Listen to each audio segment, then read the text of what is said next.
Bildiyiniz kimi idmanla məşğul olmaq bizim həm sağlamlığımız, həm də formada qalmağımız üçün vacib üsullərdən biridir. Bizim efir ulduzlarımız da hər zaman öz formalarını qorumaq üçün idmanla məşğul olur. Bu dəfəki qonağımız isə Aysel Əlizadədir.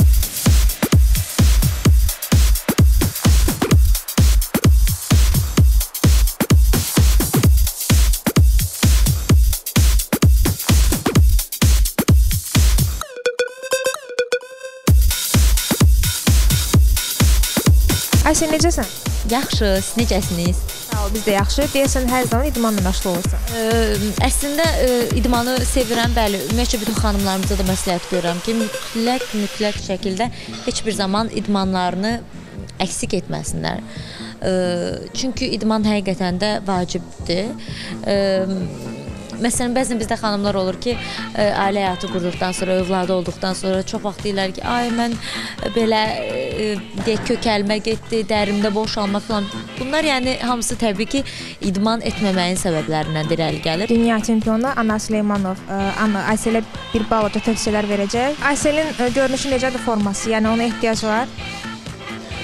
Formasına baxarkən ehtiyac deyil demək olar ki, ancaq xanım olduğu üçün hər zaman formada qalmaq lazımdır. Yəqin ki, Aysel xanım əvvəllər də məşq elədiyi üçün bu formada qalıbdır və bunu saxlamaqdan ötəri bu formanı məşq eləmək lazımdır. Aysel, kimi təsəvvür edirsən indi sən orada?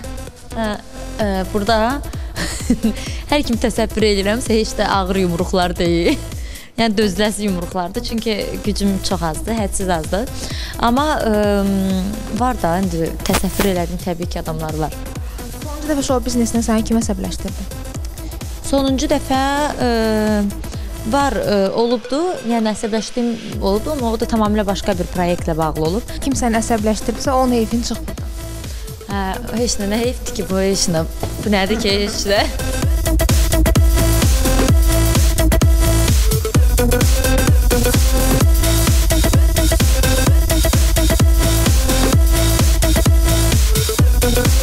Heyfimi çıxdım. Hələ ki bundan da var o günə ki sən mənim əlimə keçəsən. Hərdə Instagram səhifəsində görürəm ki, bəzi müğənnilərimiz idman zallarında şəklini qoyur. Halbuki idmanla məşğul olmurlar. Rastlaşmısınız? O olur. Yəni əslində mən gördüklərim var ki, hansı ki həqiqətən onlar da mənim kimidir. Yəni belə deyək, vaxt azdır. İdmançı gəlir zalda sadəcə şəkil çəkdirir, gedirsə, bu bəli müəllimin boşluğudur, müəllimin günahıdır, müəllimin zəifçiliyidir. O qoy məndən heç bir məşqçi işdən inciməsin, çünki mənim haqqım var.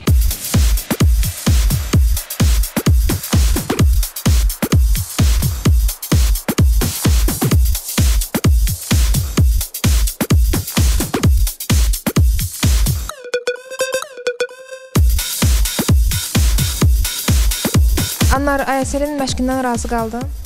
Yox, əlbəttə, yəni bir xanım olaraq cəsarətli bir xanımdır, yəni ki, yanaşmağa adicə boks meşov vardı orada, insanı bilmirəm kimlərisə bənzətdi, kimlərisə vurdu. Çox istəməzdim həmən insanların yerində olam, həqiqətən də güclü zərbələr idi. Belə ümumilikdə yaxşıydı, xoşuma gəldi, yəni həvəsi var, yəqin ki, hər halda məşq eləməsinə baxmayaraq, uğurlar arzu edirəm sənə də, Aysel. Məşq eləmək lazımdır ən çox xanımlarımıza. Çünki belə deyək də, ana da olan biz xanımlarıq, bizə daha vacibdir bu.